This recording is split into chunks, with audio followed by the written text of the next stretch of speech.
क्या हो अगर मैं कहूं कि जिस एजुकेशन सिस्टम पर हम इतना भरोसा करते हैं वो असल में एक जाल है। आइए समझते हैं कि आखिर ये एजुकेशन ट्रैप है क्या। Bill Gates, mark Zuckerberg, Gautam Adani, Richard Branson.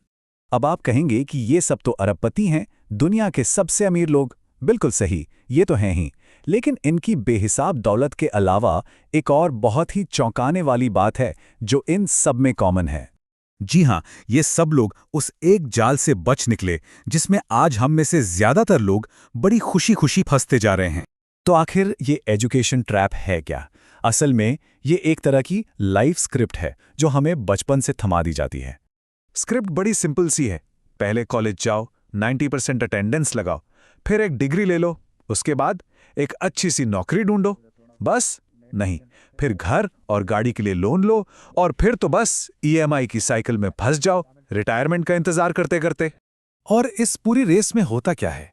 होता यह है कि धीरे धीरे इंसान डर के साए में जीने लगता है, डिपेंडेंट हो जाता है, अपने सपनों को कहीं पीछे छोड़ देता है और बस रोज सुबह उठकर उस जॉब पर चला जाता है जो शायद उसे पसंद भी नहीं। तो सवाल ये उठता है कि ये जो पूरा सिस्टम है, ये जो ट्रैप है, ये बना कैसे और क्यों बना? इसका जवाब ढूंढने के लिए हमें थोड़ा सा इतिहास में झांकना होगा। तो कहानी शुरू होती है साल 1806 से प्रशिया में। हुआ ये कि नेपोलियन की सेना ने उन्हें बुरी तरह हरा दिया। अब प्रशिया के जो लीडर्स थे वो हैरान रह गए। उन्होंने सोचा, हमारी आर्मी तो इतनी मजबूत थी, फिर हारे कैसे? और उनको समझ आया कि उनके सैनिक हुक्म मानने से ज्यादा अपना दिमाग चला रहे थे और जंग के मैदान में ये एक बहुत बड़ी प्रॉब्लम थी। तो इस हार के बाद उन्होंने एक बिल्कुल नया एजुकेशन सिस्टम बनाया जिसे आज हम प्रशियन एजुकेशन सिस्टम के नाम से जानते हैं। देखिए, इसका मकसद कोई जीनियस या क्रिएटिव लोग बनाना नहीं था। नहीं, इसका सिर्फ और सिर्फ एक मकसद था, ऐसे सोल्जर्स तैयार करना जो ओबीडियंट हों, आज्ञाकारी हों, जो सवाल ना करें, बस हुक्म माने, मतलब सोचे कम और करें ज्यादा। तो प्रशिया में बना ये मिलिट्री मॉडल भारत कैसे पहुंच गया? इसका कनेक्शन है इंडस्ट्रियल रेवोल्यूशन से। जब इंडस्ट्रियल रेवोल्यूशन पीक पर था, मतलब 18वीं-19वीं सदी में, तो फैक्ट्री ओनर्स को एक नए किस्म के इंसान की जरूरत पड़ी। कौन? वो जो चुपचाप बिना सवाल किए फैक्ट्री में काम करे। उन्हें भी चाहिए था एक ओबीडियंट वर्कर, और उन्हें ये समाधान कहाँ दिखा? बिल्कुल, प्रशियन मॉडल में। तो उन्होंने इसी मॉडल को अपना लिया और फिर ये सिस्टम आ गया भारत। साल 1835 में लॉर्ड मैकॉले ने इंग्लिश एजुकेशन एक्ट पेश किया और उनका मकसद बड़ा साफ था। उन्होंने खुद कहा था कि वो एक ऐसी क्लास बनाना चाहते हैं जो खून और रंग से तो इंडियन हो, लेकिन जिसकी सोच, जिसकी पसंद, जिसका दिमाग पूरी तरह से इंग्लिश हो। नतीजा, हमें मिले ऐसे क्लर्क और सिपाही जो ब्रिटिश हुकूमत के नियमों को ही अपना धर्म समझते थे। आप सोच रहे होंगे, यार ये तो सदियों पुरानी बातें हैं, आज़ादी को इतने साल हो गए, अब तो सब बदल गया होगा, है ना? चलिए देखते हैं आज की हकीकत क्या है। आज की हकीकत ये है कि हमारे देश में 25 साल से कम उम्र के 42% ग्रेजुएट्स बेरोजगार हैं। फिर से सुनिए, 42%।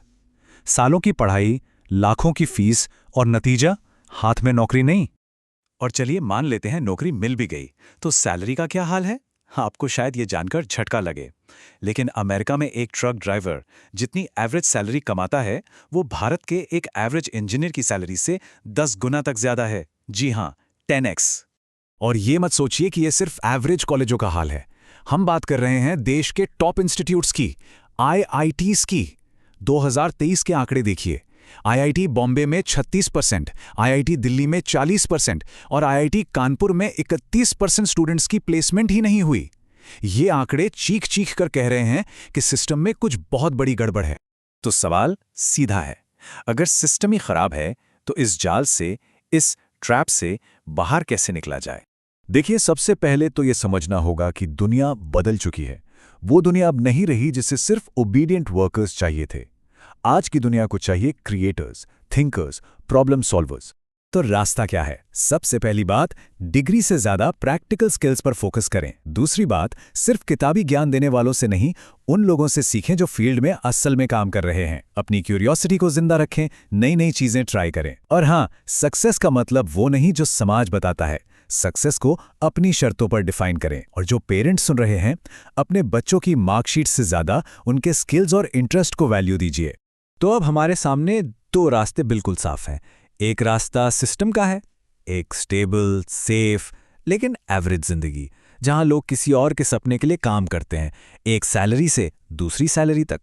और दूसरा रास्ता है अपना खुद का। हाँ, ये मुश्किल हो सकता है, लेकिन इसी रास्ते पर लोग अपने सपने पूरे करते हैं, अपनी कहानी खुद लिखते हैं और एक मकसद भरी जिंदगी जीते हैं। तो फैसला अब आपका है। वो जिंदगी जो सिस्टम ने आपके लिए तय की है, या वो जिंदगी जिसे आप खुद बनाना चाहते हैं? चुनना क्या है?